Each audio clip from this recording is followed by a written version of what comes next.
everyone, it's Tarrant. And Stella from Meeple University. Today we're excited to talk about Fjords. Yes, this is Grail Games' redo and re-release of the 2005 game Fjords. Yes, we're going to talk about the overview first and what we think of it. Yes. Take it, Tarrant.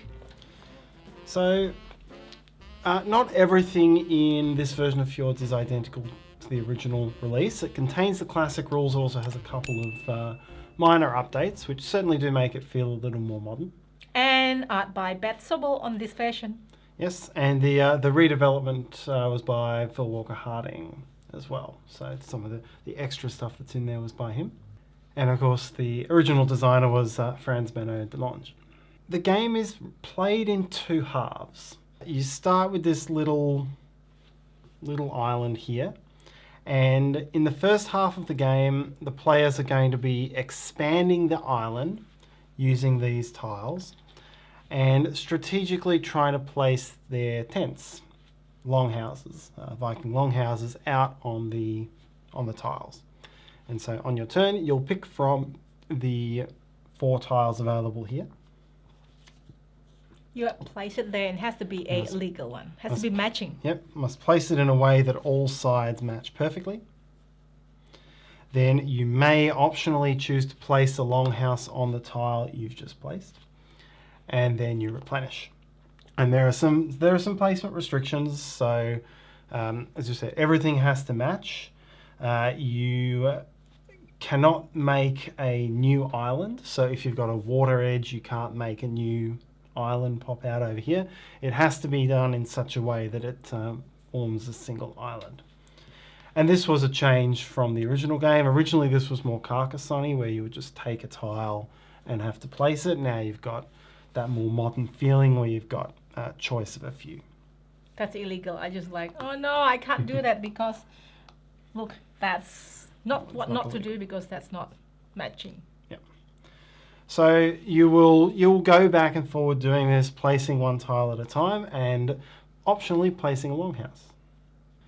So you keep laying tiles out in this manner and placing your houses, and you've only got 4 of the houses.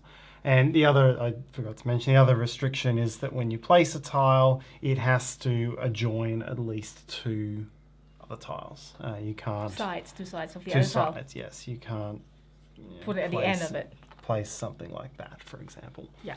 Eventually you'll reach the point where either all the tiles are gone or none of the tiles can be legally placed anymore. At that point, the first half of the game ends immediately, and the subsequent turn will be Viking placement. And on your turn, you can place a Viking anywhere on the board that is adjacent to one of your longhouses or one of your other Vikings, as long as you can reach it by grass.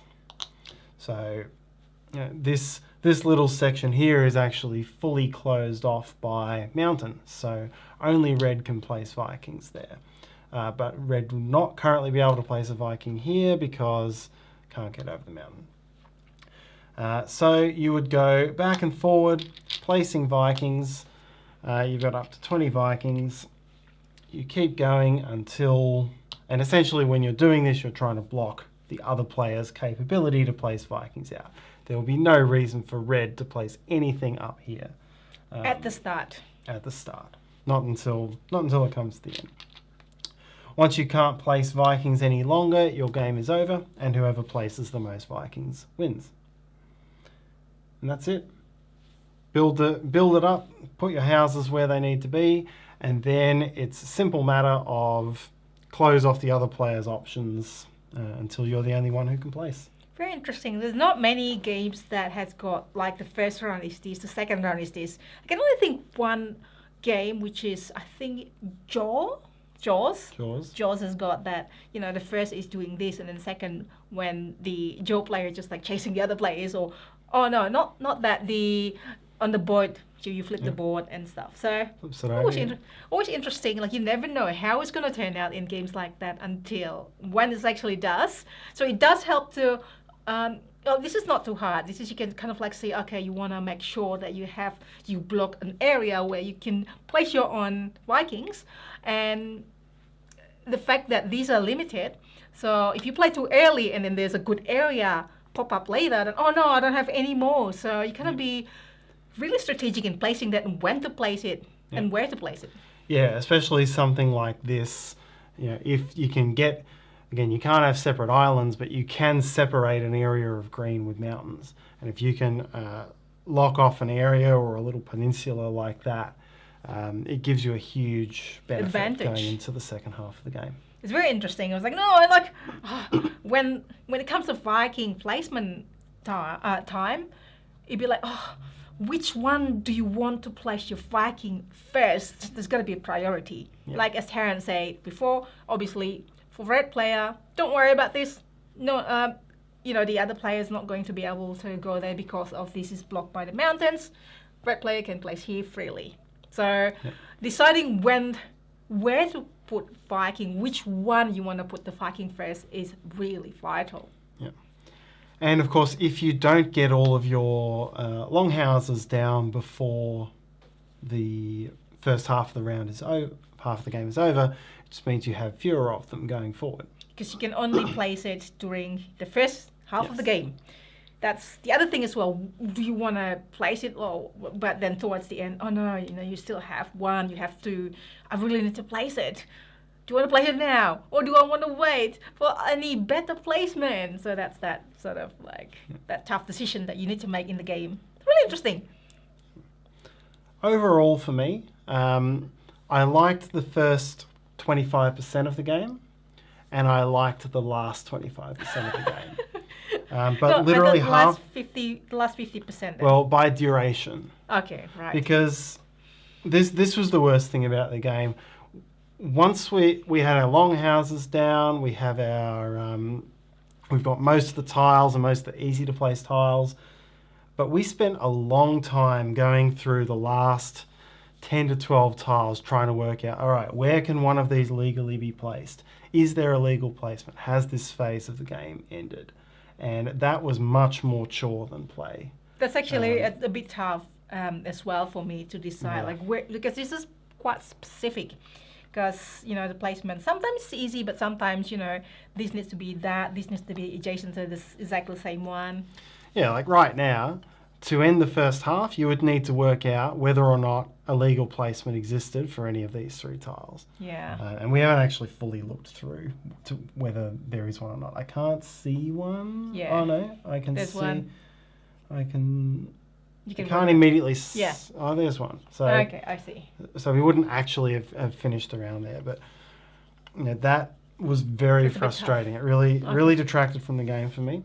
That's fair And enough. this is the sort of game that I would love to see an app for it, where we've played Carcassonne apps where it will when you select a tile, it will tell you its legal placements. Where can you actually place it? And it even tells you when when there's a space that the bag no longer contains any tile that will legally go there. That is what this needs, because if you've got an app that will do a lot of the tricky thinky bit for you, then it turns into a really nice, intriguing little tactical game. Yes, it is slightly frustrating, I do agree, when placing the last few tiles, trying to make sure that the first phase of the game finishes. But as you say, the first 25% of the game is fun, and the last half of the game is also fun when you're trying to really figure it out when to put the Vikings. Yeah, and it's not a hard game in that way. It's the sort of thing that if it didn't take 30 minutes to get there, because it's like it's a 5-minute activity of plonking down Vikings and seeing Plonking down Vikings. and seeing how the benefit of your early choices works. Pays off. Yeah. But that middle, if it weren't for that. Okay, all right. So, I mean, overall, it's still a fun game. Just that bit, I think it turns to be cooperative. So when that part happens, and then it turns to be cooperative, like everyone's like, okay, can you do this? Can you do that? Yeah. Now, this was originally a designed 2-player game. This variant has added 3 and 4-player modes, so more tiles, more Vikings. You can also play the mega 2-player version, where you've got, I think, 6 longhouses each, and you use all the 3 and 4-player tiles, but you play it as 2 players. And then there's also some more varieties gets added. There's all these nice Oh, so nice. clinky rune stones here. So nice. And you can use some or all of these tiles. What will happen with these? They get placed on specific tiles. Like the strong one, for example, gets placed on the full mountain space. There's a lake one somewhere here that gets the water tile, or it might be a coastal one or something. And these give you different ways of scoring. So essentially, instead of getting just one straight point per Viking, this one I think gives you 2 points for each Viking that is adjacent. So it gives you a reason to go and put your prioritize putting your Vikings there. Or there are some that will give you extra points if you have the most Vikings around that rune. So again, this is the difference between a game that's 17 years old versus a modern take on it, right? There are more options. There are more options to add options. Yeah. Does that make sense? Yeah. Okay. It's, if you play a few times, or even you play once, or whatever, you decided to add the extras, and you can to give more tougher decision or things to think about. I mean, the game can take that for sure, because it's simple enough for it to take. Yep. No doubt. Yeah. So I'll definitely play this again. It is still a fun game for me. The last bit is like, just so plonking Vikings everywhere. Yeah. So that is it. There is Fjords, and again the art by Beth Sobel, which is really beautiful. And if you like this video, help us by hitting that like button. We'll really appreciate it. If you want us to make more of this video, like, comments, and subscribe to us, hit the bell. I'm also on Instagram. Hopefully we'll find each other there as well, and hopefully we'll see you next time. Thanks for watching. Bye.